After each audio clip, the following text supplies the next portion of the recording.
Nikhil and Ashish left their corporate jobs to pursue and study music full time in Australia.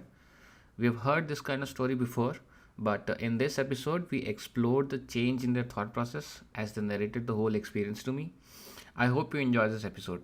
And oh, yeah, they also have a band called 8 Days a Week.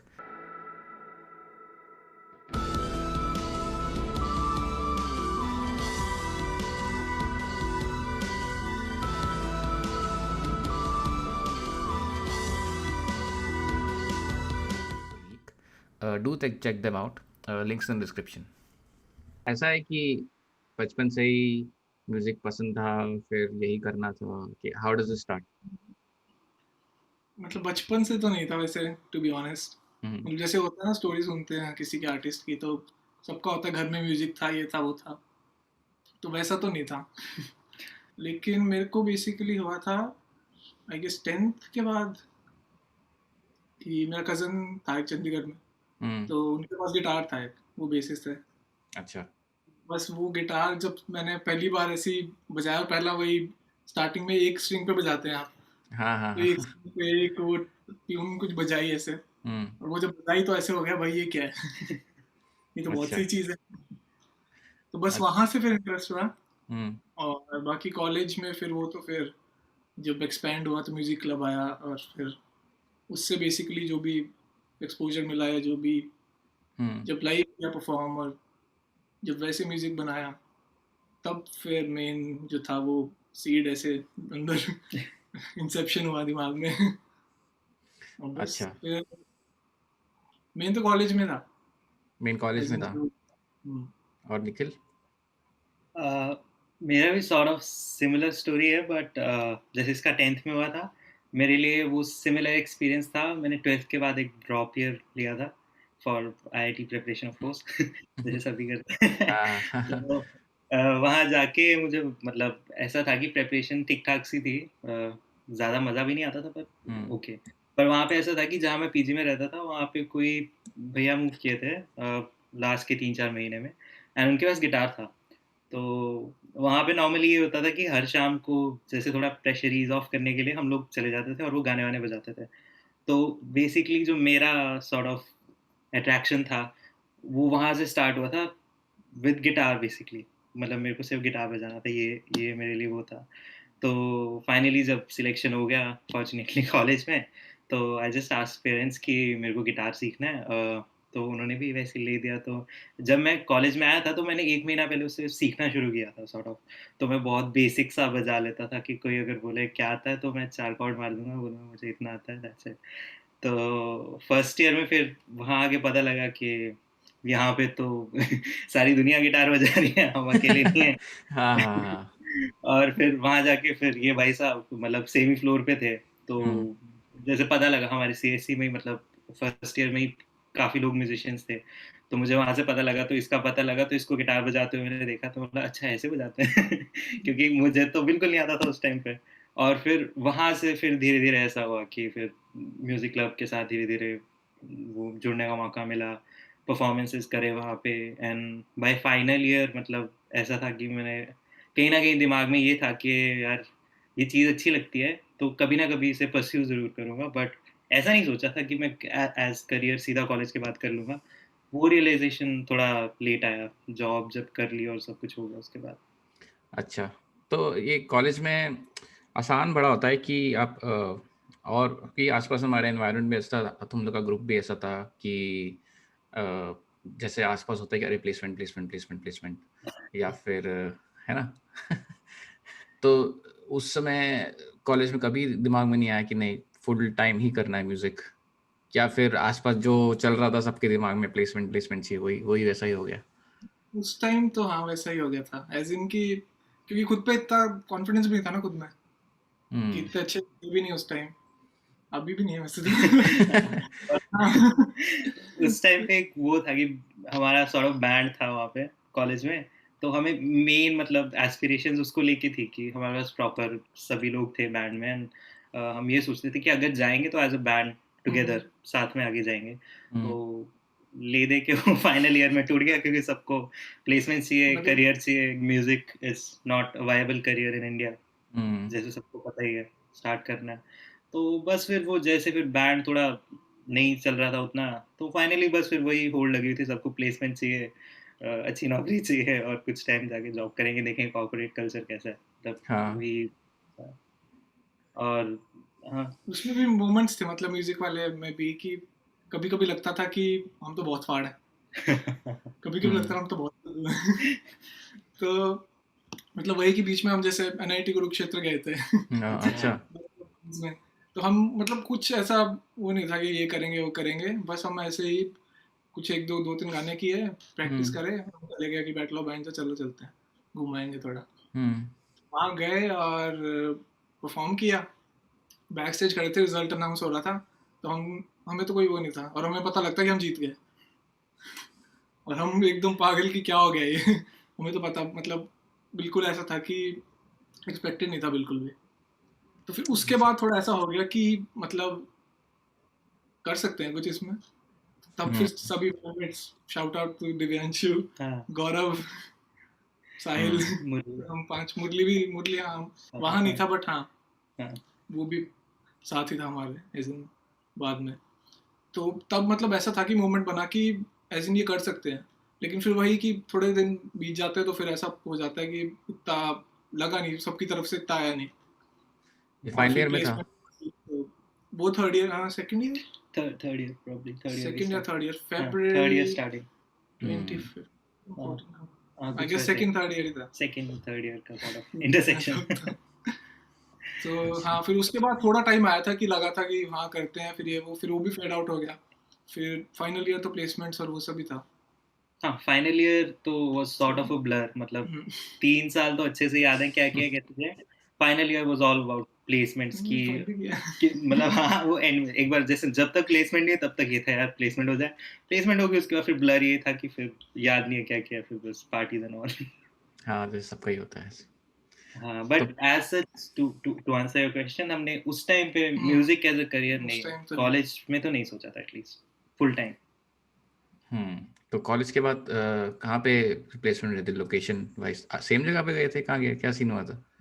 Chennai दोनों? इसका इसका life changing moment था मेरे लिए। इसका चेन्नई था, मेरा मेरा हैदराबाद था, तो दोनों के लिए वैसे नई जगह थी, बट इसका स्ट्रगल थोड़ा ज्यादा है, खुद बताएगा। नहीं मतलब हाँ वही है कि एकदम आपका जोग्राफिक चेंज हो जाती है, आपका इन्वायरमेंट चेंज हो जाता है। तो मतलब ना कोई मेरा क्लासमेट या कोई और था मेरे साथ वहाँ पे एज इन कॉलेज ओ से। अच्छा, तो अकेला ही था उधर तो? तो हाँ, तो तब फिर थोड़ा मतलब वहाँ भी थोड़ा ऐसा इन्वायरमेंट हो गया था, तो फिर उससे ऐसा था कि म्यूजिक में थोड़ा इंटरेस्ट और वो हो गया कि एज इन कुछ वेंट आउट करने को चाहिए, कि वहाँ भी जैसे बैठे काम कर रहे हैं। तो कॉर्पोरेट जॉब मतलब स्टार्टिंग से ऐसा था कि मन तो लगता नहीं था, फ्रस्ट्रेशन ही बिल्डअप हो रही है तो कहीं तो निकालनी है। तो कुछ वही छोटा सा अपना सेटअप लिया, वहाँ से स्टार्ट करना, मतलब स्टार्ट कर दिया था कुछ करना। अच्छा। इतना नहीं बट हाँ आइडियाज फ़ोन पे बना लिया, ऐसे ऐसा काम। तो मतलब वो एज इन हेल्प भी करा मेरे को कि अगर कहीं मैं कंफर्टेबल पोजीशन में होता, अगर दिल्ली वगैरह होता, दोस्त होते साथ में, नोन पहले से कॉलेज वाले होते, तो आई गेस इतना फ्री टाइम नहीं मिलता मेरे को अकेले मतलब अपने साथ गुजारने का। तो वो भी होता है कि बंदा खुद वैल्यूएट करता है अपनी चॉइसेस और क्या करना है, वही मिड लाइफ क्राइसिस या क्वार्टर लाइफ क्राइसिस थोड़ा जल्दी हाँ हाँ, आ गया समझ वो। रहा हूँ, समझ रहा हूँ मैं, हाँ समझ रहा हूँ। ब्लेसिंग इन डिसगाइज था मेरे लिए तो एटलीस्ट। तो फिर हाँ वहाँ से मतलब ऐसा हुआ, फिर मैं एक साल बाद हैदराबाद आ गया। मैंने मतलब हमारे ऑफिस था वेराइजन का, एक हैदराबाद एक चेन्नई। तो मैनेजर को मतलब पॉइंट ब्लैंक बोल दिया मेरे को हैदराबाद जाना है, मेरे को पसंद नहीं आया। और मेरा मैनेजर इतना चिल था कि पोस्ट वहाँ पे मतलब वो कहते हैं कि ट्रांसफर रिक्वेस्ट डाली है बट होगा नहीं अभी। तो मैंने बोला मैं ऐसे चला जाता हूँ, देख के आ जाऊँगा। मैं गया देखने हफ्ता 10 दिन के लिए, लेकिन मैं फिर वापस ही नहीं आया कभी चेन्नई। मैंने मतलब एक साल फिर वहीं काटा हैदराबाद में। क्या मतलब? और मैं परमिशन तुझे मिली क्यों नहीं? तुझे परमिशन मिली नहीं? सेम रिएक्शन था। मतलब मैं देखने गया था वहाँ पे, टीम मतलब दूसरी टीम थी वहाँ पे भी, 2-3 लोग। तो बट इंस्टेड ऑफ कि मैं जाके वापस आ जाऊँ और वेट करूँ कि ट्रांसफर रिक्वेस्ट अप्रूव होती है, वो एक साल तक हुई नहीं कभी अप्रूव। तो मैं एज अ मेंबर मैं चेन्नई टीम का था बट मैं रहता हैदराबाद में था। वर्क फ्रॉम होम तो था ही, मतलब रिमोट वर्क था।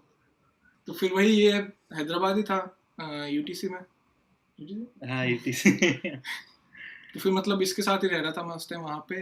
तो तब मैं फिर म्यूजिक मतलब ये हो गया था कि थोड़ा मैंने मन बना लिया था कि साथ साथ में करके देखते हैं क्या होता है, और वैसे ही अपने ट्रैक वगैरह बनाने का कोशिश, मतलब प्रोडक्शन में बेसिकली मेरा फिर थोड़ा शिफ्ट हो गया था कि प्लेइंग लाइव परफॉर्मेंस और उससे थोड़ा प्रोडक्शन साइड जाना। म्यूजिक प्रोडक्शन, अच्छा। तो फिर हाँ मतलब मैं मोस्ट ऑफ द टाइम वैसे था ऑफिस, तो मैं और ऑफिस का काम तो मैंने बहुत कम किया। मतलब मैं अब खुद को ही वो करता हूँ कि फालतू के पैसे खाए मैंने बहुत। तो फिर वही इसके पास आ गया, तो वहाँ से फिर तब भी इतना नहीं था वैसे, एज इन कि हम साथ में कुछ करते हैं। मैं हम्म 2017 में भी था वो। जॉब्स, क्योंकि तो वो जॉब। जॉब वाला सीन था, तो मतलब मेरा तो ये ऐसा चिल वाला था, अब इसका ऑफिस एक्सपीरियंस था। हम्म मतलब तो हाँ, इनिशियली तो ऐसा था कि मतलब वैसे मैंने नाम के लिए कंप्यूटर साइंस ले लिया था कॉलेज में कोर्स, बट धीरे धीरे रियलाइज हुआ कि मेरे को कोई आइडिया नहीं मैंने क्यों कोर्स लिया है, क्योंकि मेरे हम्म को कुछ खास, मतलब मैं कोडिंग थोड़ी बहुत कर लेता था, हम्म बट ऐसी फीलिंग नहीं आती थी कि यार आज कुछ किया है, मतलब अंदर से खुशी नहीं होती थी कि वाह मैंने कोडिंग किया, मैंने कोड लिखा है, ऐसा कभी हुआ नहीं। तो फाइनली प्लेसमेंट के बाद जब वहाँ जॉब पे गया, तो वहाँ पे भी स्टोरी बहुत ज़्यादा चेंज नहीं हुई। ऑब्वियसली शुरू में थोड़ा स्ट्रगल था, but being a new recruit, तो हमारी जो टीम मेंबर्स थे वो थोड़ा सा, मतलब मेरे साथ थोड़ा चिल्ड आउट थे, वो इतना प्रेशर नहीं देते थे मेरे को, and they gave me time कि आराम से सीखो जो भी चीज़ है, and then work on it. तो ऐसा था कि मेरा 1 साल का एक्सपीरियंस वाज क्वाइट ओके, मतलब मज़े किए हम्म हमने ठीक ठाक, टीम मेंबर्स अच्छे थे, तो मतलब साथ साथ मैंने काम भी सीखा जो भी स्पेसिफिक प्रोडक्ट से रिलेटेड था। कोडिंग से रिलेटेड मेरे को आज तक नॉलेज नहीं है कुछ खास। तो वो 1 साल अच्छा निकलने के बाद फिर ऐसा हुआ कि वो मतलब अच्छा हैप्पी फेज खत्म हो गया, फिर धीरे धीरे रिस्पॉन्सिबिलिटीज आनी शुरू हो गई कि धीरे धीरे जहाँ पे आप इजीली कि 10-11 बजे ऑफिस जा रहे हो, 6 बजे वापस आ रहे हो, उसकी बजाय ऐसा हो गया कि आपको सुबह 9 बजे 10 बजे भी जाना पड़ रहा है, और वीकेंड्स पे भी ऐसा हो रहा है कि रात को 11-11 बजे वापस आ रहे हो क्योंकि बिल्ड्स हैं। हम्म तो धीरे-धीरे मेरे को पता लगा अच्छा स्ट्रेस ऐसा होता है, वहाँ का वर्क वर्क प्रेशर। और सेकंड चीज़ ये थी कि मैं बिल्कुल भी एन्जॉय नहीं करता था वो टाइम जब भी मैं ऑफ़िस में होता था। मतलब हर दिन जैसे मैं घर आता था तो मैं नेक्स्ट डे मैं ये नहीं सोचता था कि मैं घर आके कुछ ठीक है, कुछ आराम से कुछ प्रोडक्टिव करता हूँ। मेरे को ये टेंशन होती है कि अगले दिन फिर जाना है। फिर से मेरे को वही रूटीन देखना है। तो तब मेरे को फिर जब ऐसा हो गया मेरे साथ, लगभग 1-2 महीने का फ़ेज़ था, 1 साल होने के बाद, उसके बाद तब मेरे को रियलाइज़ होने लगा कि यार ऐसे तो नहीं जीना है, मतलब ये नहीं करना है मेरे को। अगर ऐसे ही स्ट्रेस्ड आउट होके ज़िंदगी जीनी तो क्या फ़ायदा? मतलब फिर पैसे कमा के भी क्या करूँगा? तो फिर जब वो फिर रियलाइज़ेशन आया, मतलब 1 डेढ़ साल के बाद, तो फिर मैंने डरते-डरते थोड़ी बहुत घरवालों से बात करी। मैंने कहा कि मेरा वहाँ पे कुछ ख़ास मन नहीं लग रहा है और मैं म्यूज़िक को थोड़ा एक्सप्लोर करना चाहता हूँ। तो वहाँ पे फिर पहला रिएक्शन उनका ऑब्वियसली वही था कि कैसे करोगे, कि तुम्हारा करियर पाथ क्या होगा? म्यूज़िक का इंडिया में तुम्हें पता है कोई स्कोप नहीं है, और या तो वही होता है कि या तो आर्टिस्ट स्टार बन जाता है या फिर बिल्कुल नीचे रह जाता है, बीच वालों की जगह इसमें नहीं है कि तुम अपना गुज़ारा थोड़ा बहुत करके कर लोगे। तो ऑब्वियसली वो वैसा रिएक्शन था। तो धीरे-धीरे over a period of time मेरे को 3-4 महीने लगे उन्हें मनाने में। मतलब उस फ़ेज़ में 1-2 बार घर भी गया। फेस टू फेस बात करी, फ़ोन पे ऑलमोस्ट रोज़ यही बात होती थी। तो फिर वो धीरे-धीरे दे केव्ड इन, उनको समझ आ गया कि वहाँ पे कुछ नहीं है, तो ठीक है, अगर ऐसा है तो आ जाओ। और मतलब ये उस टाइम पे आया ही था हैदराबाद उससे पहले ना। तो मैं जॉब जब फिर मैंने जिस दिन मैंने रेज़िग्नेशन डाला था उस दिन, मतलब मेरे को याद है वो दिन की खुशी अब अभी तक कि बहुत ऐसे से अच्छा लग रहा था मेरे को कि अच्छा अब 2-3 महीने में निकल जाऊँगा। एंड देन वो सीरियसली ऐसा था कि फिर जब मैंने रेज़िग्नेशन डाल दिया, तो इससे मैंने बात करी थी कि यार मैं तो वहाँ जा रहा हूँ, मैं ट्राई करूँगा म्यूज़िक का। तो इसने इसने मतलब मेरे को उस टाइम बोला था कि हाँ यार मेरे को भी आना है, मैं देखता हूँ कि कैसे करना है, क्या करना है। तो उस टाइम मैंने सोचा नहीं था कि ये भी रेज़िग्नेशन दे देगा इतनी जल्दी। ये तो तो तैयार बैठा था। मुझे मुझे कोई आइडिया नहीं, क्योंकि मेरा डिसीजन जो था वो ऐसे कोई well informed, well thought out decision नहीं था, सॉर्ट ऑफ इंस्टिंक्ट था कि हम्म मुझे नहीं करना है, दैट्स इट। और मैं एडवाइस भी नहीं करूँगा किसी को कोई ऐसे करे, बट बस वो था उस टाइम पे जो मेरे को लगा। मैंने बात करी पेरेंट्स से, फॉर्चुनेटली वो सपोर्टिव, मतलब पेरेंट्स आज तक सपोर्टिव हैं कि उन्होंने बोला कि ठीक है तू आ जा, लेट्स सी कि क्या करता है आगे क्या नहीं करता। तो बस वही था, मैंने रेजिग्नेशन डाला और मैं घर आ गया।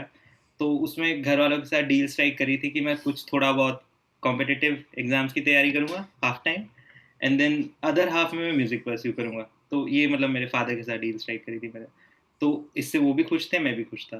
तो बस उसके बाद मैं मतलब घर आ गया था, तो मेरे को इसका आइडिया नहीं था बिल्कुल भी कि ये भी आ जाएगा। तो इसने भी sort of similar deal strike करी। मेरे को कुछ टाइम बाद पता लगा कि हम दोनों कॉम्पिटिटिव एग्जाम्स दे रहे थे 2000। आईएएस एचएएस की तैयारी हाँ कर रहे थे। हाँ, और एग्जाम्स भी छोटे मोटे नहीं चुने हमने, आईएएस एचएएस मतलब जिनमें 4-4 5-5 साल लगते हैं लोगों को। तो वी थॉट कि नहीं, 6 महीने में एग्जाम है, विल ट्राई, देखते हैं क्या होता है। तो बस फिर वो ही एक फेज था कि एग्जाम्स के लिए जब आए तो वो हमने उसकी तैयारी वैयारी की, दोनों फेल हो गए एक साथ। पता था नहीं बनना है। हाँ, प्रीलिम्स में ही फेल हो गए, मतलब मेंस तक तो पहुंचे ही नहीं। तो एंड देन फिर ऐसा था कि तब जाके मतलब मुझे एटलीस्ट क्लैरिटी आ गई थी कि यार ये तो मेरे से नहीं होगा। अगर जॉब वगैरह छोड़ी है और अगर कुछ करना है तो इसमें फुल एफर्ट देना पड़ेगा, मैं साइड बाय साइड दूसरी चीज़ें नहीं कर सकता। सेम इसकी भी थिंकिंग थी। एंड देन फिर ऐसा था कि फिर ये हम दोनों मतलब साथ में काम करने लग गए थे उस टाइम पे कि लेट्स टेक दिस सीरियसली, देखते हैं क्या बनता है कैसा। मतलब वो एक 2018 में एग्जाम्स फेल होने के बाद का मतलब ऐसे कह सकते हैं कि हमने फिर मतलब ऑफिशियली स्टार्ट करा कि अब फुल टाइम हमें इसी पे काम करना है। अच्छा, और उस 6 महीने जो प्रिपरेशन कर रहे थे उसमें म्यूजिक साइड ऑफ थिंग्स में तुम क्या कर रहे थे साइड में? तुम बोलते ना हाफ हाफ टाइम ये हाफ टाइम वो। और एक्चुअली उसने आशीष ने क्या डील स्ट्राइक की थी पेरेंट्स के साथ? सेम? मैं तो चेन्नई से हैदराबाद आया था हाँ। प्रोजेक्ट का बोल के, वैसे ही मैं घर से इसके घर आया था शिमला। आईएएस आईएचएस का बोल के। मैं इसके साथ तैयारी करने जा रहा हूँ, वो भी करी, लेकिन ऐसा नहीं है नहीं करी। वो भी हम ऑनेस्टली करी। हाँ ऑनेस्टली पढ़ाई तो कर रहे थे। फिर वही पेपर देख के जो क्वेश्चंस थे और वैसे ही ऑफ हो गए। तो फिर मतलब वही मैं बोल के आया था कि तैयारी कर रहा हूँ, और फिर वो करी भी। और फिर उसके बाद ऐसा हो गया कि म्यूजिक फिर कर दिया था थोड़ा बहुत स्टार्ट, कि प्रोडक्शन में चलो ट्रैक्स कुछ बना दिए, सॉफ्टवेयर वगैरह तो ले ही लिया था हमने पहले ही जो भी है। तो वो थोड़ा मैं सीख रहा था साइड बाय साइड यूट्यूब से। तो फिर कुछ ऐसे आइडियाज़ हम वो करते थे कि कभी वॉक पे चले गए, बैठ गए कहीं, तो फिर आइडियाज़ हम डिस्कस करते थे, ये सॉन्ग आइडियाज़ ऐसा कुछ आइडिया है, थॉट प्रोसेस एक दूसरे का शेयर करना। मतलब क्योंकि वो बिल्कुल ये हम अब कितने हम 21-22 साल के होंगे, 22-23 के, और इस अभी मतलब हम एकदम नया फेज स्टार्ट करने लगे थे। जनरली होता है कि आप जो भी सुनते हो कि कोई कर रहा है तो वो जल्दी स्टार्ट करता है। 8-10 साल की उम्र से लगे रहते गए, 10-12-15 साल की उम्र से। तो फिर उस टाइम ऐसा था, हमने वैसे स्टार्ट कर दिया था, लेकिन घर पे फिर वही चल रहा था। तो एग्जाम्स के बाद फिर या उसके थोड़े आसपास मैंने बता दिया फिर कि म्यूजिक साइड मेरा इंटरेस्ट ज़्यादा है, तो मैं मतलब यही करना है, तो फिर थोड़ा टाइम दे दो। मतलब चिल थे वैसे, ऐसा कोई स्ट्रिक्ट नहीं थे। उनको बस ये था कि जॉब की छोड़ी, एज इन की वही होता है ना एक इंडियन सोसाइटी में, कि अच्छी जॉब थी, पैसे मिल रहे थे, सैलरी मिल रही थी, तो वो क्यों छोड़ी स्टेबल। तो वही मतलब आप बोलते तो वो आज तक कभी भी है, कभी कभी निकल आता हो। लेकिन हाँ फिर तो तब फिर फुल टाइम ऐसा हो गया था जब एचएस दिया था हमने उस साल, तो दोनों का प्रीलिम्स भी नहीं हुआ। तो उसके बाद फिर ऐसा था कि या तो एक साल और लगाओ एटलीस्ट, और फिर से तैयारी करो और फिर से पेपर दो, या फिर कुछ और। तो ऐसा आईटी से और एचएस की तैयारी करके ये तो रियलाइज हो गया कि हमें ये नहीं करना। मतलब एज इन वही इंजीनियरिंग के टाइम भी वो होता है ना कि इंडिया में लोग पहले डिसाइड करते हैं, पहले इंजीनियरिंग करनी है फिर डिसाइड करेंगे करना क्या है। वही सेम था। तो हमें ये पता लगा था ये नहीं करना है। तो फिर हमने डिसाइड किया कि म्यूजिक करते हैं, और फिर वही शिमला से स्टार्ट हुआ था। फिर थोड़ा टाइम चंडीगढ़ रहे थे। फिर चंडीगढ़ से ऑस्ट्रेलिया कैसे, क्या सीन है? अगर अगर जैसे मेन कुछ गाइडिंग फोर्स बोलें कि मूव क्यों किया, तो उसमें मतलब एक मेरे लिए तो हैवी फैक्टर ये था कि मेरे कुछ रिलेटिव्स यहाँ पे ऑलरेडी थे। एंड सेकेंडली ऐसा था कि इंडिया में if you wanted to pursue higher education in music, या फिर नीचे भी जो भी अगर आप बिगनर एजुकेशन भी स्टार्ट करते हो, तो वहाँ पे आपको वही था कि बीए एमए करोगे आप, मे बी हमारे लिए बेस्ट ऑप्शन था पीयू से या फिर कहीं दिल्ली साइड से करते हैं, जो मतलब ऐसा था कि स्टार्ट अगर आपको हाँ फॉर्मली करना है कि हाँ, तो डिप्लोमास वाले वो शॉर्ट कोर्सेज होते हैं जो अगर वही प्रोडक्शन और वैसी चीजें करनी है। अच्छा, तो एमए वो सब तो फिर थोड़ा वो तो टीचिंग साइड वाला हाँ मतलब बेसिकली वो था कि हमें एक्चुअल नॉलेज चाहिए थी कि इंडस्ट्री में काम किस तरीके से होता है। और क्योंकि हम लोग जैसे खुद से कर रहे थे वहाँ पे, और जो थोड़ा बहुत लाइव परफॉर्मेंसेस के लिए रेडी कर रहे थे सेट्स, उसमें हमें रियलाइज़ हुआ कि यार ये अगर हम कर भी लेंगे तो हम मे बी परफॉर्मर्स अच्छे बन जाएँगे, पर हम ये नहीं सीख पाएँगे कि एक्चुअली गाने बनाए कैसे जाते हैं, जो हम सुनते हैं, जो अच्छे तरीके से हम्म। वेल कंपोज़, वेल प्रोड्यूस्ड वो होते हैं। तो हमें वो नॉलेज नहीं मिल रही थी। तो जब इंडिया में एवेन्यू सर्च किए कि कहाँ-कहाँ हो सकता है, तो एटलीस्ट मेरे दिमाग में तो रहमान साहब का इंस्टीट्यूट आया था। कि हाँ, तो वहाँ पे कि उसे मेबी किया जा सकता है। बट देन वहाँ पे भी एप्लीकेशन प्रोसेस जब देखा तो उसमें ये था कि you have to be at a certain level कि आप वहाँ अप्लाई करो और आप सिलेक्ट हो जाओ। उसके बाद आपका वो प्रोसेस स्टार्ट होता है। तो वो सब चीज़ें थी, एंड देन ये कंसिडरेशन आया कि ऑलरेडी फैमिली अब्रॉड है, और कुछ एक मैंने देखा था, कोई मेरे रिलेटिव्स थे, वो ऑलरेडी मूव करे हुए थे हायर एजुकेशन के लिए, शायद कनाडा में मूव किया था एक लड़के ने, मैंने उससे बात करी थी। वो भी म्यूज़िक एजुकेशन ही परस्यू कर रहा था। तो then he sort of convinced me कि यहाँ पे system is way better than India, अगर आपको इस तरीके हम्म। का कुछ परस्यू करना है, नॉन अच्छा। कन्वेंशनल। बट उसने ये कहा कि just you have to be smart about it, कि आप सोच के आओ कि आपको करना क्या है exactly. As long as your, उसने कहा था कि गोल्स आर क्लियर तो आप कुछ ना कुछ कर लोगे। बट हाँ, ये है कि ब्लैंक माइंडेड होके नहीं आना है कि बाहर आएँगे और देख लेंगे, कुछ होगा, देखा जाएगा। हम्म। बस वही फिर एक फ़ेज़ था कि चंडीगढ़ में फिर हम लोग ने बैठ के डिसाइड किया कि ऑस्ट्रेलिया हमने इसलिए चूज़ किया आने के लिए क्योंकि फैमिली थी मेरी, तो वो रीज़न था। और सेकंड हमने फिर कोर्सेज़ के पीछे थोड़ा-थोड़ा देखना शुरू किया कि क्या लें, किस तरीके की चीज़ें करनी चाहिए, एंड देन लकीली एक ही यूनिवर्सिटी थी जो हमें एडमिशन दे रही थी यहाँ पे। और अप्लाई भी एक ही किया था। हाँ, और उसी बाकी में बाकी जगह शॉर्ट शॉर्ट कोर्सेज है, ऐसे ही है कि यहाँ पे, वहाँ पे वही डिप्लोमास होते हैं एक एक साल के, 6 मंथ्स के। अच्छा। तो यहाँ आप, हमने वैसे बैचलर्स के लिए किया था, बट वो कहते हैं कि बैचलर्स आपको वीज़ा मुश्किल मिलेगा क्योंकि आप पहले बैचलर्स करिए आपने, तो बीटेक करिए उसके बाद फिर आप बैचलर्स इन हम्म। म्यूज़िक करोगे, तो फिर वो थोड़ा वैसे भी डाइसी सा हो जाएगा। तो फिर वही उन्होंने, और फिर खुद कॉलेज वालों ने उन्होंने ऑफर करा कि आप ऐसे करो, मास्टर्स के लिए अप्लाई करो, पोर्टफोलियो सबमिट करो, और फिर देखते हैं अगर आप हो गया आपका सिलेक्शन तो फिर बताते हैं। तो हमारा ऐसा था उस टाइम तक, थोड़े वही वीडियोस थी, थोड़ी परफॉर्मेंस करी थी चंडीगढ़ में, तो उसकी वीडियोस थी, तो उससे फिर हमने, इसने बढ़िया सा बना दिया फोटोशॉप पे, पूरा एक प्रॉपर पोर्टफोलियो, उसमें फोटोज हैं, सब लिंक्स हैं वीडियोस के, वो सब। तो फिर वही उन्होंने फिर एक्सेप्ट कर लिया, तो फिर बस फिर हाँ, लकीली एडमिशन लकीली एडमिशन हो हो गया। गया, तो फिर वी थॉट कि चलो लेट्स मेक अ मूव। सो ये कोर्स है masters in music, exactly, music music production. Music production. Production. यहाँ पे फिर मजा आ रहा है अभी, जैसे जैसे इंजीनियरिंग में तो दोस्तों वाला फन अलग होता है, लेकिन पढ़ाई का फन जितना तुम बता रहे हो उतना तो नहीं आया मजा। यहाँ पे मजा आ रहा है लेकिन पढ़ाई में। सीखने को बहुत कुछ मिलता है, लेकिन हम्म। एक एस्पेक्ट है हमारे उसका, मास्टर्स का रिसर्च प्रोजेक्ट, हाँ, उसमें हमें रिसर्च थीसिस, प्रोजेक्ट। हमें थीसिस लिखनी होती है 5 to 6 thousand वर्ड्स। ये भाई ने अभी कल परसों ही खत्म करा है। हाँ, मैंने परसों असाइनमेंट सबमिट करी है, तो मैं अभी भी उसी तो जोन में वो हूँ। मतलब वो थोड़ा गंदा हो जाता है मुझे सीन। मुझे लगा लास्ट में लाइव परफॉर्मेंस करनी पड़ती होगी। अरे वो भी, को- वो मतलब दूसरा है वो भी। एस्पेक्ट है, हाँ, मतलब दूसरा सब्जेक्ट हाँ, है वो। हमें अच्छा। दो तरीके की असाइनमेंट सबमिट करनी होती है हर सेमेस्टर पे। तो एक है रिसर्च प्रोजेक्ट जिसमें हम्म। पता नहीं क्या क्या लिखना होता है, और मतलब वो ऐसी चीज़ है जो एब्सोल्युटली ड्रेडिंग चीज़ की, क्या है ये। एंड देन सेकेंड एस्पेक्ट है कि आपको एक सॉर्ट ऑफ पोर्टफोलियो बना के देना है 3 या 4 गानों का, 15 मिनट 20 मिनट। तो वो सॉर्ट ऑफ एंजॉयबल पार्ट है, क्योंकि उसमें आप एक्चुअली कर रहे हो और आपको आपके टीचर से, सुपरवाइजर से फीडबैक मिलता है हर वीक कि आपने ये चीज़ अच्छी की है, ये थोड़ा आप इसे बदल सकते हो या जो भी है।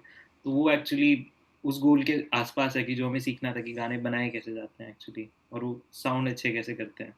मतलब एक सिर्फ एक थॉट से आप एक्चुअली उसको रियल वर्ल्ड में कैसे लेके आते हो। तो वो चीज़ें सीखने को जो मिल रही हैं, उसका तो हाँ, आई वुड से कि हाँ, सैटिस्फाइड हूँ मैं यहाँ पे। मतलब आई एम हैप्पी कि जो भी किया ठीक किया। आशीष।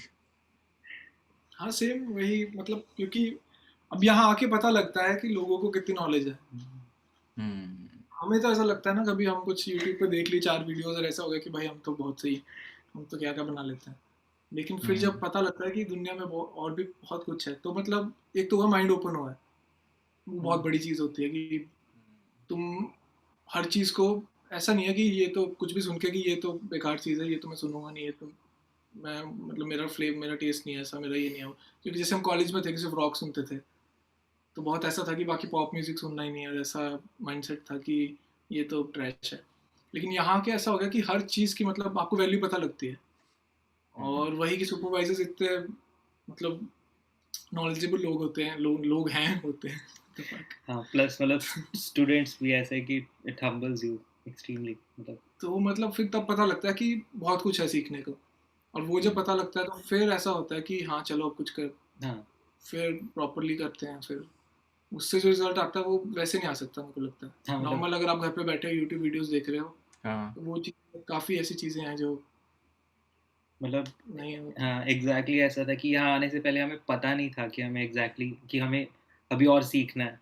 यहाँ आके वो रियलाइजेशन हुई कि हमें सीखना बहुत है, एंड देन ऑब्वियसली एक बार आपको पता लग जाए कि हाँ अभी बहुत कुछ है इम्प्रूव करने को, then you actually start working on it. तो वो हम्म यहाँ आके ही हुआ मतलब। मतलब एक तो हो गया टेक्निकल एस्पेक्ट की, वही हम्म वीडियोस देखी ऐसे बनता है, ऐसे ऐसे अरेंज होता है, ये हो गया।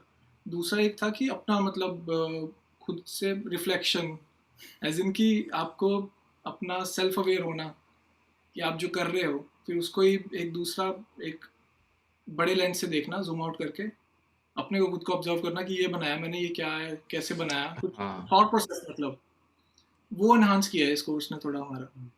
हम्म इंस्टेड ऑफ प्रॉपर आपको ये बताना ये ऐसे किया जाता है, ये ऐसे किया जाता है, इंस्टेड ऑफ दैट वो ऐसा है कि आपकी थॉट प्रोसेस को थोड़ा मतलब सॉर्ट किया है। तो इसमें मैं इस पे आऊँगा अभी, उससे पहले मुझे ये पूछना है कि अभी टेस्ट की बात कर रहे थे ना तुम जैसे, सो अभी बचपन से लेकर अभी तक अभी तुम्हारा टेस्ट कैसे इवॉल्व हुआ है?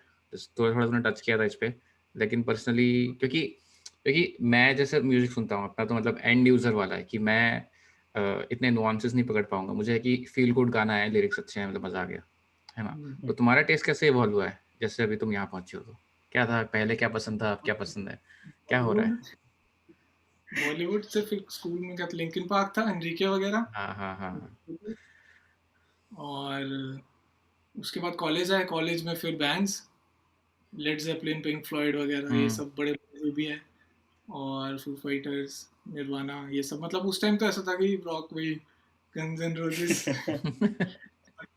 Shout out to DIV. तो वो सब रॉक, बुरे हाल। और फिर ऐसा बीच में फेज आया था कि रॉक से बस बहुत हो गया, नहीं मैं सुनना ही नहीं है। तो फिर ऐसा, उसके बाद फिर थोड़ा ऐसा था कि मतलब जब म्यूजिक सीरियसली करने लगे, हम्म मतलब मेरे को तो पर्सनली फिर एक सीन होता है एक्टिव लिसनिंग वाला, कि हम पैसिवली तो बहुत सुनते हैं म्यूजिक, कि गाना सुन रहे हैं, वोकल्स पे मेन फोकस है, जो हाँ नॉर्मल मैं एक हम्म गाने की हम्म बात कर रहा हम्म हूँ, lyrics, vocals, melody, vocal melody सुनी, वो हाँ सब हो गया। हाँ अरेंजमेंट जो पीछे रह जाता है वो सपोर्टिंग एक्ट करता है हमारे लिए, हाँ लेकिन हाँ कॉन्शियसली होती हैं वो चीज़ें जो उस गाने को अच्छा बनाती हैं। हम्म वो अब मतलब वैसा हो रहा है कि अब हमें पता लग रहा है कि अच्छा यहाँ तो ये था। पुराने गाने भी हम सुनते हैं जब, हम्म कि कोई कॉलेज में सुनते थे जब, वो भी वापस सुनते हैं तो पता लगता है कि यहाँ पे ये चीज़ बज रही है पीछे, लेफ्ट साइड यहाँ पे ये पैनिंग यहाँ है, इसका पे इसकी पैनिंग यहाँ है, और ऐसे ऐसे कैसे कोई चीज़ आ रही है, इंस्ट्रूमेंट आ रहा है गाने में एक सेक्शन में, फिर चला जा रहा है, फिर कोई और इंस्ट्रूमेंट आ रहा है, मतलब अरेंजमेंट वाइज। तो हम्म वो पहले बिल्कुल ही नहीं होता था ध्यान। तो उसके बाद फिर अब वही है, अब थोड़ा इवॉल्व हो गया, अब तो ऐसा है इलेक्ट्रॉनिक भी है, हिप हॉप भी है, रॉक थोड़ा कम हो गया, पॉप भी है थोड़ा। कोशिश है कि और थोड़ा वो करें, अंडरग्राउंड सीन थोड़ा एक्सप्लोर, कि जो ऐसे आर्टिस्ट हैं जो इतने मेन स्ट्रीम में नहीं है, हम्म थोड़े म्यूजिक उनका है डिफरेंट और अच्छा है, तो वही कोशिश है, कर देखते हैं अभी। तो मतलब ये तो सही में कि माइंड तो खुला है कि एज इन कोई आर्टिस्ट ऐसा नहीं है कि तुम बोलो कि ये तुम्हें सुनता नहीं। सब आर्टिस्ट का तुम्हारा सुनने का टाइम होता है, एज इन तुम ये कह सकते हो कि मैं अभी रेडी नहीं हूँ ये सुनने के लिए, ये नहीं कह सकते कि ये गंदा है, तो तुम्हारा हाँ वो, तो वो बात होती है एक। और वो मेरे को लगता है कि अपना वही टाइम के साथ एक किसी को भी वो रियलाइज होता है जो भी और निखिल? साउंड। मेरे को भी जैसे इसने ये बात बोली, मेरे को मतलब ये पर्सनली रियलाइज हुआ था कि आप कोई म्यूजिक सुनते हो तो आप मतलब मैं इनिशियली डिस्कार्ड कर देता था कि यार ये डजंट मैच माय टेस्ट, मैं ये सब नहीं करना चाहता, ये नहीं सुनना हम्म चाहता। तो इसका एक मतलब स्पेसिफिक एग्जांपल है मेरे पास। कॉलेज में जब रॉक वगैरह सुनते थे हम लोग, तो आई स्टार्टेड विद मेटालिका और लेड जेपलिन और hmm Pink Floyd and these sort of bands जो मेन स्ट्रीम थे हम्म और जो मोस्टली लोगों को पसंद पसंद होते हैं काफ़ी ज़्यादा। तो एट दैट टाइम मैंने सुना था जिमी हेंड्रिक्स, आई गेस, हाँ जिमी हेंड्रिक्स की एल्बम सुनी थी मैंने कोई, और मैंने पूरी एल्बम सुनी थी ऑलमोस्ट, आई गेस 1 घंटा लगा के, और मेरे को मतलब 10% भी समझ नहीं आता कि ये क्या है एंड उससे पहले मैंने काफ़ी नाम सुना था, क्योंकि एज अ गिटारिस्ट जब आप एक्सप्लोर कर रहे हो ये सब चीज़ें, आप इस मोटिव से करते हो कि हाँ मुझे कुछ सीखने मिलेगा, मैं इम्प्रूव करूँगा। तो मुझे ज़ीरो समझ आया था वहाँ पे कि ये क्या है, और वो काफ़ी ज़्यादा फेमस आर्टिस्ट है, मतलब अभी तक ऑल टाइम ग्रेट माना हाँ। जाता है उसको गिटारिस्ट। तो मुझे बिल्कुल समझ नहीं आता, मैं ऐसे था कि नहीं नहीं ये मेरे बस का नहीं है, ये ऐसी चीज़ें नहीं मैं सुनता। तो वही सेम चीज़ मैंने सुनी थी जब मैं एक बार हैदराबाद में था, जॉब के टाइम पे कोडिंग कर रहा था, एंड देन सडनली वही एल्बम फिर से आ गई प्लेलिस्ट में समहाउ, और वही एल्बम जब मैंने दोबारा वहाँ पे सुनी, तो समहाउ मेरी परसेप्शन पूरी चेंज हो चुकी थी, और मैं ऐसा था कि यार ये मैंने फर्स्ट टाइम कैसे मिस कर दिया ये सब, कि ये इतनी अच्छी अच्छी चीज़ है। तो वही आई गेस यही एक्सपीरियंस ओवरऑल मैं बोलूँगा कि जो मैं बचपन से अभी तक म्यूज़िक सुनते हैं उसमें यही है कि मैं वही पुरानी चीज़ें या वही सब जो शायद पहले नहीं सुना है, उसको एक नए नज़रिए से देखता हूँ, नए नज़रिए से सुनता हूँ, वही चीज़ें आइडेंटिफ़ाई करता हूँ उसमें कि यार ये चीज़ें हैं जो इसको शायद स्पेशल बनाती हैं, अदर देन मेन एलिमेंट्स जो ऑब्वियस हैं कि आप मेलोडी या लिरिक्स या अरेंजमेंट जो भी है वो तो ऑब्वियस है, वो सबको पता लगता है, बट उसके पीछे क्या चल रहा है, कि एक्चुअली क्यों ये गाना इतना स्पेशल है। तो एक तो वो चीज़ है जो डेवलप हुई है, एंड सेकेंडली वही जैसा इसने कहा कि और जॉनरास और स्टाइल्स को एक्सप्लोर करना, कि जो आप सुनते हो उससे बाहर क्या हो रहा है दुनिया में, नॉट नेसेसरीली कि आप उन उन गानों को उस स्टाइल में बनाओ, बट उसमें से कुछ एलिमेंट्स ऐसे ले लो जो आप अपने स्टाइल में इनकॉर्पोरेट कर सकते हो, फॉर दैट पर्पस मेरे लिए। अब ऐसा नहीं लगता कि ये म्यूजिक अब काम लगता है, क्योंकि अब तुम मतलब बेसिकली पूरे दिन वही कर रहे हो ना। मतलब मैं तो जैसे बैकग्राउंड में सुन रहा हूँ, जैसे तुम सुनते थे मैं भी अपना बैकग्राउंड में सुन रहा हूँ, या फिर कभी कभी एक्टिवली कोई थॉट चल रहा है तो उस हिसाब से रिलेटेबल कोई गाना सुन लिया। अभी लेकिन तुम तो प्रॉपर म्यूजिक भी पढ़ रहे हो, तुम्हें ऐसा नहीं लगता यार ये मेरा काम वाला म्यूजिक है जिसको मैं एनालाइज कर रहा हूँ, और मीनवाइल जब मैं कॉलेज वॉक करने जा रहा हूँ तो एक गाना बज रहा है जो मैं चिल वाला सीन है, तो ऐसा अभी डिफरेंस आ गया है क्या कि नहीं? इनिशियली तो मैं बोला बहुत बहुत अच्छा क्वेश्चन, बहुत ही रिलेटेबल क्वेश्चन, मतलब अब पहले ये आंसर दे फिर मैं देता हूँ। अम, काम लगता है वो रिसर्च वाले फेज में मतलब उससे सीखने को भी मिलता है, बहुत पता लगता है कई चीजें कि जो हम्म। नॉर्मली अगर मैं सिर्फ गाने को सुनता हम्म। मेरे को नहीं पता लगती। लेकिन बट फन तो अभी खत्म नहीं हुआ है, एज इन फन तो रहता ही है हमेशा। मतलब अच्छा। रोज ऐसा होता है कि उठ के सुबह तो होता ही है कि गाना कुछ नया सुनना है, वो जो भी है। तो मेरे को तो अब तो क्योंकि एज इन जो प्रोडक्शन वाइज मेरे को सीखना है बहुत, तो अब ऐसा है कि अब हर क्योंकि वही अब ऐसा लगता है कि टाइम बहुत पास हो चुका है, कि बहुत हमने वेस्ट कर दिया जो भी है। अब टाइम वेस्ट करने वाला वो नहीं है, फेज चला गया। सीरियस हो तो गया। फिर थोड़ा सीरियस वाला है, तो काम भी नहीं लगता है, इन टू बी ऑनेस्ट। मतलब इंजॉयबल है काम, फिर कभी कभी होता है जब हम कुछ आइडिया पे काम कर रहे हैं और वो खत्म नहीं हो रहा है, हाँ, तब फ्रस्ट्रेशन होती है कि 2-3 आइडियाज ऐसे हो गए कि कर रहे हैं, लेकिन फिर उसके बाद हमें नहीं आइडिया आ रहा कि आगे इसको किस डायरेक्शन में लेके जाया जाए। मेरे पर्सपेक्टिव से मतलब जो आपने क्वेश्चन बोला वो रिलेटेबल इसलिए है क्योंकि कुछ टाइम पहले जैसे ये म्यूजिक प्रोडक्शन का कोर्स था, तो उससे पहले जो मेरी अप्रोच होती थी, मतलब हमारा बेसिकली काम डिवाइडेड ऐसा होता था कि हम मे बी इनिशियली कुछ आइडिया करेंगे सिर्फ एक गिटार के साथ, and will just start arranging a song, कैसे ये ऐसा ऐसा होगा, ऐसा होगा, ये होगा, और यहाँ से हम आगे इस तरीके से करेंगे, मूव करेंगे, लेट्स से 5 मिनट का अरेंजमेंट बना लिया, देन वो सॉन्ग में इसको पास ओवर कर देता था कि ये कोई एक स्क्रैच उसके ऊपर प्रोड्यूस वर्जन बनाएगा, and then will work on it. यहाँ आगे मेरे लिए ऐसा था कि क्योंकि ये प्रोडक्शन का कोर्स है, तो मैं सिर्फ उस चीज़ पे रिलाई नहीं कर सकता था कि मैं सिर्फ गिटार पे आइडिया बजाया एंड देन रिकॉर्ड कर लिया। आई हैड टू एक्चुअली मतलब डिग इन टू द स्टफ, और बस पीसी पे बैठ के ही मेरे को शुरू से लेके एंड तक पूरा अरेंजमेंट बनाना है। तो वो जो फर्स्ट और सेकंड सेमेस्टर मेरे लिए एक चैलेंज था पर्सनल, कि मुझे अपने स्क्रैच वर्जन्स बनाने प्रोड्यूस। तो उस टाइम पे मेरे को डेफिनेटली जैसे आपने बोला ना कि काम म्यूजिक काम लगने लग गया था कि यार ये क्या है। तो पर वो आई गेस वो भी फेज था, क्योंकि शुरू में वही बिगिनर्स वाले चैलेंजेस फेस करता था मैं, छोटे मोटे, कि मेरे को छोटी चीज़ों का पता नहीं लगता था कि इसको मैं कैसे करूँ। बट एक बार जब वो बैरियर क्रॉस हो गया, मतलब समझ में आ गया, सॉफ्टवेयर की समझ लग गई थोड़ी बहुत कि इसमें ये चीज़ें ऐसी की जाती हैं, और फिर धीरे धीरे पता लग गया कि हाँ क्या है, फेमिलियरिटी हो गई।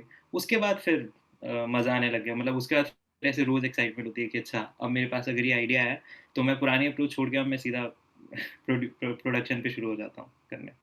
तो मतलब हाँ, अब उतना नहीं लगता, बट हाँ, जैसे आपका क्वेश्चन बहुत अच्छा है कि कभी-कभार जैसे बैड डेज़ या बैड फेजेज़ आते हैं, तब काम लगता है, फॉर श्योर। बैड डेज़ तो इनेविटेबल ही है, आप क्या ही कर सकते हैं, है ना? तो जैसे अभी तू बोल रहा था ना आशीष की ज़ूम आउट करना आ गया, तो मैं यही पूछने वाला था एक्चुअली कि जब आप कोई क्रिएटिव काम करते हो, लेट्स से जब आप म्यूज़िक बनाते हो ना, तो आप थोड़े से बायस हो जाते हो अपने काम को लेके, आप इम्यून हो जाते हो कि कोई क्रिटिकल फीडबैक आ रहा है तो आप नहीं देख पाते क्योंकि आपने 2 घंटे 4 घंटे 5 घंटे उस काम के साथ स्पेंड किए, आप देख ही नहीं पा रहे उसमें क्या फ्लॉज है। आपको बहुत मतलब अच्छा लगता है ये नहीं मेरा है। ये कभी कभार ईगो पे आ जाता है कि नहीं यार मतलब बनाया है तू तू वो जिस तरह से मैं इसको देखता हूँ सामने वाला नहीं देख पा रहा, तो तुम बोल के समझाते हो नहीं नहीं ये सुन, ये वाली टोन आएगी, इसको सुनना, देख उसमें मजा आएगा। क्या, लेकिन मुझे लगता है कि ये अप्रोच इतनी सही नहीं है क्योंकि जो बंदा जो सुन रहा है सिंपल है, अच्छा लग रहा है कि नहीं लग रहा, अगर सूदिंग फील आ गई तो मतलब काम खत्म हो गया है, टेक्निकलिटीज पे कोई जानने नहीं वाला। तो ये जो जूमिंग आउट या फिर आप अपनी इम्यून हो जाते हो अपने काम को लेके, उससे उससे डील करना आया इस ये जो कोर्स के टाइम।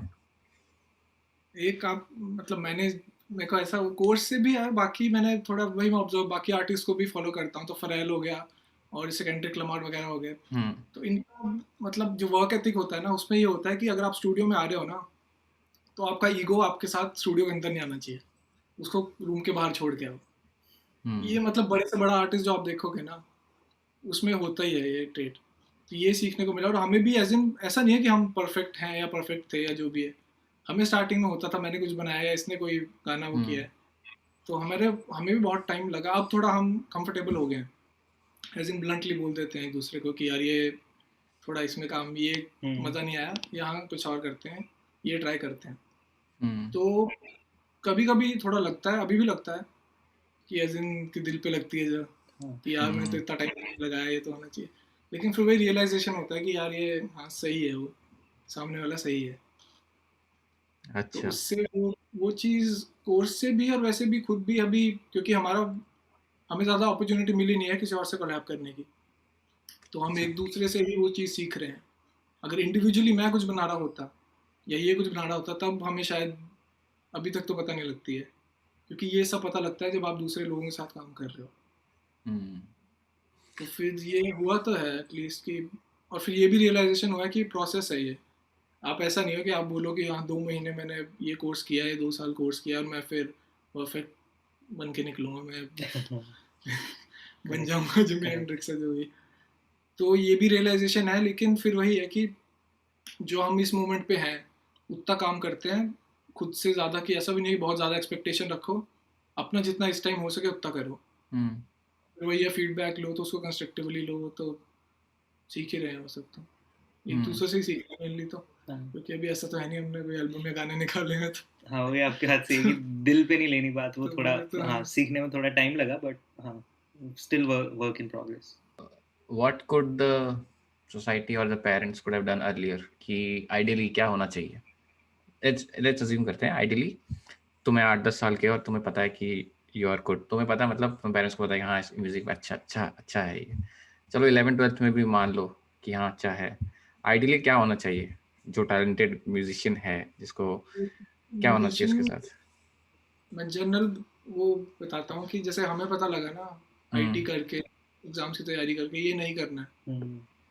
वैसे ही मतलब अब मैं एजुकेशन सिस्टम को तो क्या वो करूँगा चेंज आप बोलने का रिकमेंड, बट मतलब थोड़ा होना चाहिए कि आप चीज़ें एक्सप्लोर करो, अलग अलग फील्ड्स एक्सप्लोर करो, फिर आपको जो पसंद आती है, जिसका आप में एक होता है ना, जो आपको चीज़ पसंद है और जिसमें आप अच्छे हो, उसका इंटरसेक्शन वो ढूंढो, और फिर वो अगर परस्यू करे इंसान, तो वो मतलब एज इन की विन विन सिचुएशन है कि आप अच्छे भी हो थोड़े उसमें और फिर पसंद भी है, तो फिर बर्डन नहीं लगता। स्कूलिंग भी जैसी थी और बड़ा कन्वेंशनल सा था ना सिस्टम, कि हम्म। वही 2 फील्ड है, मेडिकल नॉन मेडिकल ही है, कॉमर्स आर्ट्स भी ज़्यादा था नहीं अराउंड। तो वही है कि डॉक्टर इंजीनियर वाली बात जो आपने हर बार सुनी होगी। तो वो वही थोड़ा चेंज होता तो बेटर होता, कि थोड़ा एक्सपोजर मिलता म्यूज़िक को भी या और फील्ड्स में भी, अगर स्पेसिफिकली म्यूज़िक है तो कोई इंस्ट्रूमेंट में कि कुछ सीखने को मिलता, अलग इंस्ट्रूमेंट है वो सब, इंस्टेड ऑफ कि हम बाद में इंजीनियरिंग में फिगर आउट कर रहे हैं कि ये करना है। और निखिल? अच्छा,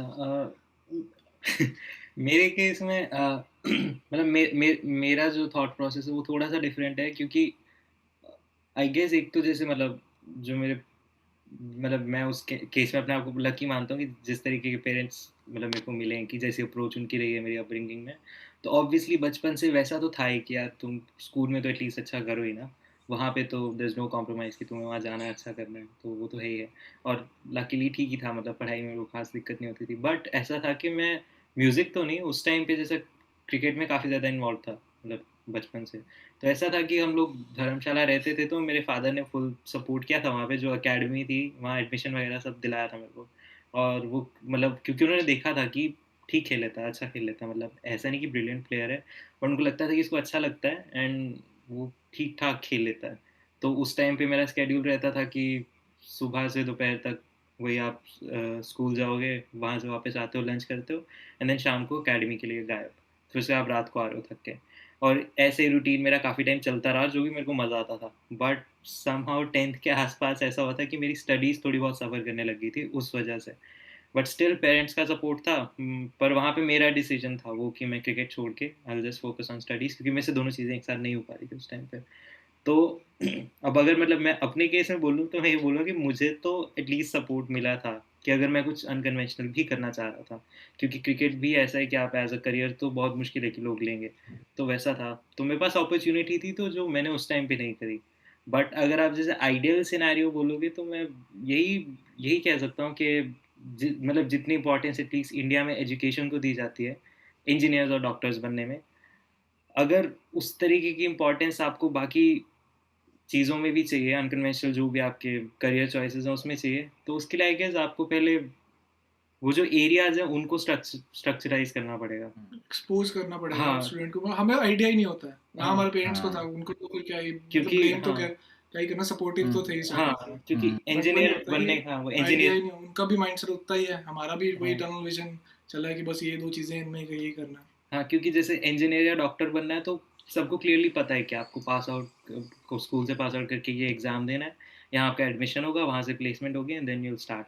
लेकिन जो बाकी चीज़ें हैं, उसमें आपको क्या करना है और उसमें किस तरीके का फ्रेमवर्क है एक्चुअली सोसाइटी का, उसकी नॉलेज हमारे पेरेंट्स को भी नहीं थी। और आई डोंट थिंक कि अभी भी जैसे जो जनरेशन है वो भी बहुत ज़्यादा अवेयर है इन चीज़ों को लेके, या उस केस में हमारे पास रोल मॉडल्स भी उस तरीके के आई गेस हैं, बहुत हैं, बट कंपैरेटिवली कम है जब आप कन्वेंशनल केसेस में देखें, उससे उससे उससे थोड़े कम है। तो आई गेस वही है कि पूरा एक मतलब वो फ्रेमवर्क चेंज करने वाली बात है जो कि अभी अनरियलिस्टिक लगता है। But I guess maybe next generation धीरे धीरे जब आपकी मजबूरियां कम होती हैं, तो आई गेस दूसरे एवेन्यूज खुलने शुरू होते हैं। हाँ। अभी मैं let me play devil's advocate. Worst case scenario सोच के रखा है तुमने हाँ, कि मतलब बैड डेज पे आता होगा ना कि यार मतलब।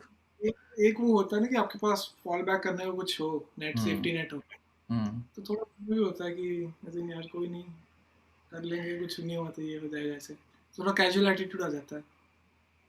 हमारे केस में अब अभी तो कुछ नहीं है, क्योंकि अब ऐसा ही फॉल बैक करने का। सेटल्ड लाइफ छोड़ के आया। अब हम वही, थोड़ा वही है कि टाइम लगेगा, वी नो दैट, बट हाँ कि करना तो यही है अब। हाँ, ऑल इन। मतलब अब हाँ, फिलहाल वही है अभी कि कोई जितना प्लान प्लान जितना भी तो नहीं है। हाँ, जितना भी वक्त लगे यही करेंगे। हाँ, अब उसमें मे बी गोल्स धीरे धीरे चेंज होते मतलब जाएं। एज एन आर्टिस्ट, और हाँ, वही थोड़ा आइडिया यहाँ आके भी लगा है कि डिफरेंस हो, मतलब इंडस्ट्री ऐसा नहीं है कि बस एक आर्टिस्ट है और वही, जैसे इंडिया में था कि आप बस या तो म्यूजिक बना के आप बहुत अरिजीत सिंह बन जाओ, या तो आप सड़क पे पड़े रहो। तो वो डिफरेंट उससे, मतलब बहुत कुछ है उससे ज़्यादा इंडस्ट्री में। अच्छा। ऐसे नहीं कि आप सॉन्ग राइटिंग में भी जा सकते हो, प्रोडक्शन साइड भी जा सकते हो, या पोस्ट प्रोसेसिंग में जा सकते हो, या फिर आप एज एन इंजीनियर आप स्टूडियोज में काम कर सकते हो, तो मतलब काफ़ी वाइड स्कोप है। तो अभी फिर वो है कि safety net as an artist है हमारा, कि अगर आर्टिस्ट हाँ, हम नहीं कुछ कर पाए एज एन आर्टिस्ट, तो हम फिर इसी इंडस्ट्री में कहीं और, मतलब किसी और हाँ डायरेक्शन में चीज़ में मे आ बी। जाए, प्रोडक्शन हो गया, इंजीनियरिंग हाँ, हो गई, उस साइड काम कर सकते हैं। मतलब उतना भरोसा है खुद पे कि वो तो कर ही लेंगे, इतना बुरा हाल भी हम्म, नहीं है। सही है, सही है। लेकिन तो आईटी नहीं करेंगे। हाँ, टूरिंग नहीं करूंगा मैं। वापस नहीं। मतलब ऑल इन मतलब। अब तो ऑल इन है। हाँ, क्योंकि उसका बहुत बड़ा रीजन है, क्योंकि मे बी अभी उस तरीके की सक्सेस नहीं है, या जो भी कह सकते हो कि उतना कुछ करा नहीं है। किस तरीके की है मतलब बताइए। जैसे जैसे नॉर्मली कहते हैं कि एक आर्टिस्ट बड़ा हो गया है, कुछ हो गया कि उसको बहुत सारे लिसनर्स हैं और इतने स्ट्रीम्स हो रहे हैं उसके स्पॉटिफाई पे हैं कहीं पे कि काफ़ी लोग सुन रहे हैं, उसकी फैन फॉलोइंग है। उस तरीके का अभी नहीं है level, we know, but somehow कहीं ना कहीं एक सेंस ऑफ सेटिस्फैक्शन है जो पहले मिसिंग थी, जो भी लाइफ में कर रहे थे ना। तो फिर जब तक वो सेटिस्फैक्शन साथ में है ना, तो ऐसा मतलब खुद पे भी बिलीफ रहता है कि यार डायरेक्शन हमने ठीक पकड़ लिया है, पहुंचते पहुंचते हो सकता है थोड़ा वक्त लगे, पर रास्ता में ही रखेंगे, रास्ता सही है। रास्ता नहीं छोड़ेंगे। अच्छा, तो और मतलब गोल क्या है कि व्हाट डू यू वांट, कि व्हाट इज, कि मान ले यू आपने स्किल्स अपने बहुत अच्छे से डेवलप कर लिए, ठीक है, हाँ, और है। अच्छा म्यूजिक बना रहे हो, तो what is an ideal day look like दोनों के केस में, कि यार जब ये हो जाएगा then I will be like I made it, क्या है मतलब, अब क्या दिमाग में हाँ, है? अब ये इंटरेस्टिंग क्वेश्चन है। इसके बारे में ऐसा था कि मैं अभी परसों ही मेरी असाइनमेंट थी जो मतलब बहुत हेक्टिक थी, और मैं उस टाइम पे मतलब जैसे मैंने फिनिश करी थी ना, मेरे दिमाग में यही थॉट आया था जो आपने पूछा कि यार कि ऐसे मतलब वेग गोल रख के तो नहीं होगा कि एक दिन कुछ कर लेंगे। मेरे ख्याल से मेरे को एक ऐसा कुछ सोचना चाहिए कि जिस दिन ये अचीव हो गया ना, उस दिन मेरे को लगे कि हाँ यार, कि अगर इसका मैं 80-90% भी अचीव कर लिया तो ठीक है, मैं सही जा रहा हूँ। थोड़ा 19-20 का फर्क होगा पर ठीक है। तो तब मैंने फिर इस बारे में सोचा था, अभी कल परसों की बात है। तो उसमें मतलब मेरे लिए जो सबसे पहला जो मतलब मेरे मेरे दिमाग में टारगेट थे, वो था कि जिस दिन हमारे किसी ओरिजिनल सॉन्ग पे, मे बी यूट्यूब, स्पॉटिफाई, कोई भी स्ट्रीमिंग प्लेटफॉर्म है जहाँ पे भी है, जिस दिन एटलीस्ट मतलब शुरू के 1 लाख व्यूज आ जाते हैं ना कभी, कि एटलीस्ट व्यूज, मैं लाइक्स की भी बात नहीं कर रहा हूँ, तो वो मेरे लिए ऐसा है कि ये मेरे लिए पहला वो होगा सॉर्ट ऑफ माइलस्टोन, कि इतने लोगों ने देख लिया हमारा गाना। अच्छा लगा नहीं लगा दैट्स अ डिफरेंट थिंग, जैसे जो भी है जो भी होता है, पर हमारा ओरिजिनल सॉन्ग जो भी है, तो वो ईपी हो सकती है, कुछ हो सकता है। तो मेरे लिए पहला माइलस्टोन वो है कि पहले हमारी इतनी वो होनी चाहिए, रीच होनी चाहिए कि इतने लोगों को हमने देखा है। और दूसरा जैसे आप कह रहे हो कि मतलब ये पहला माइलस्टोन है, इसके बाद और बनते जाएंगे, जिस दिन ये अचीव हुआ उस दिन अगला। हाँ वो तो हाँ। और अगर आप आइडियली बोलो कि लेट से आज से गोल हाँ 5-10 साल के बाद आइडियली हम लोग क्या कर रहे होंगे, तो मतलब मेरे लिए है थोड़ा ऐसे वही वाइड, ना, हाँ वही तभी बोल रहा वाइड सा हूँ, वो वाइड है, भी नहीं है। ड्रीम है, पर ऐसा है कि मतलब मैं पोटेंशियली ये देखता हूँ कि मैं आज से 10 साल के बाद मेरा अपना स्टूडियो हो धर्मशाला वगैरह जैसी लोकेशन पे, क्योंकि मेरे को वो जगह काफ़ी ज़्यादा पसंद है। तो मेरे को चाहिए कि मैं वहाँ पे मेरा अपना स्टूडियो हो, जहाँ जहाँ से मैं नॉर्मली अपना काम वाम कर रहा हूँ और जो भी है। And then other thing is कि जहाँ पे भी आप, जो भी आपका मेन सिटी है जहाँ से भी आप काम कर रहे हो, मे बी अगर हमें बॉलीवुड में चांस मिलता है तो उस तरीके का, या फिर अगर आप वेस्टर्न म्यूजिक में कर रहे हो तो उसके लिए जो भी है, तो वो एक मेन जगह हो जहाँ से आप मेन म्यूजिक कर रहे हो। तो मतलब मेरे लिए ये है कि मेरे को आज से 10 साल के बाद अपना एक स्टूडियो चाहिए, और जैसे मैंने बताया धर्मशाला में। तो वो थोड़ा सा ऐसे मतलब स्टूपिड सा वो है, बट स्टिल ऐसा है। आशीष। सिमिलर ही है, मतलब सिटी कोई भी हो कि एज इन अपना एक बेस हो जहाँ पे मेन स्टूडियो सेटअप है, जहाँ पे आप आ रहे हो, आर्टिस्ट आ रहे हैं साथ में, आप बना रहे हो म्यूजिक। मतलब एक ऐसा तो नहीं है कि म्यूजिक बना के बैठ गए चलो, ऐसा हाँ, गोल नहीं है कि आपने बना दिया सब कर लिया चलो अब हाँ, बैठ के अब कुछ नहीं करना, टीवी देखना है या चिल होके बैठ जाना है, मतलब वैसा गोल नहीं है। काम गोल करना यही है। है कि एक सेटअप है वैसा। बाकी फिर अगर आर्टिस्ट साइड थोड़ा ज़्यादा सही जाता है या ठीक जाता है, तो वही कि आप टूरिंग करके आ रहे हो या जो भी कर रहे हो, लेकिन फिर वापस आप वहीं आ रहे हो उस जगह पे। तो एज इन की एक हेडक्वार्टर टाइप है कि स्टूडियो है, हाँ, वो सेटअप हो रखा है, वहीं से काम कर रहे हो, आइडियल वही है।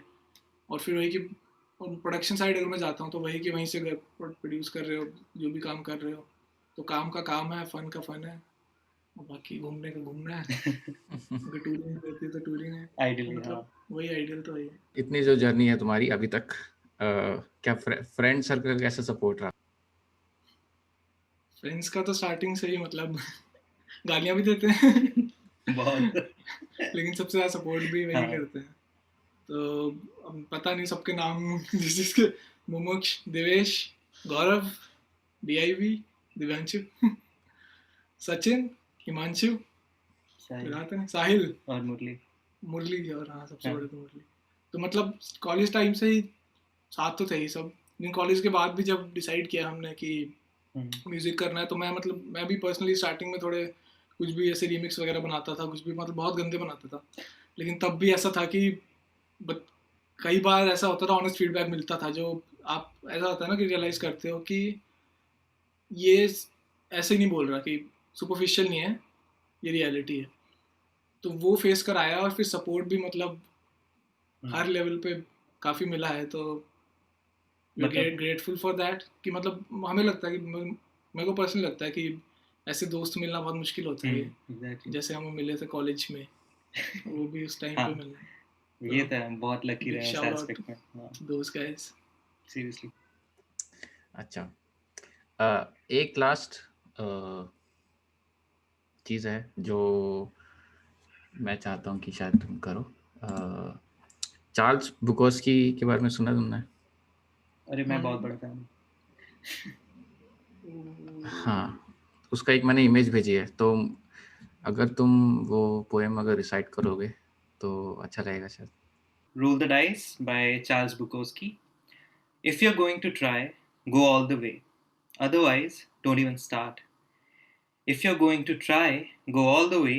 This could mean losing girlfriends, wives, relatives, jobs, and maybe your mind. Go all the way. It could mean not eating for 3 or 4 days. It could mean freezing on a park bench. It could mean jail. It could mean derision, mockery, isolation. Isolation is the gift. All the others are a test of your endurance, of how much you really want to do it, and you'll do it. Despite rejections and the worst odds, and it will be better than anything else you can imagine. If you're going to try, go all the way. There is no other feeling like that. You will be alone with the gods, and the nights will flame the fire. Do it, do it, do it. Do it all the way, all the way. You will ride life straight to perfect laughter. It's the only good fight there is. तो तुम्हारे बारे में सुना मैंने, तो मुझे दिमाग में यही आई पोएम कि if you are going to try go all the way. तो मैं सोचा चलो करवा ही लेते हैं। थैंक यू यार, thank you so much for doing this. मज़ा आया। थैंक यू सर, बात करके अच्छा लगा आपसे। फाइनली किसी से बात मतलब अच्छा लगता है जब ऐसे बात करने मिलता है अपने लोगों से।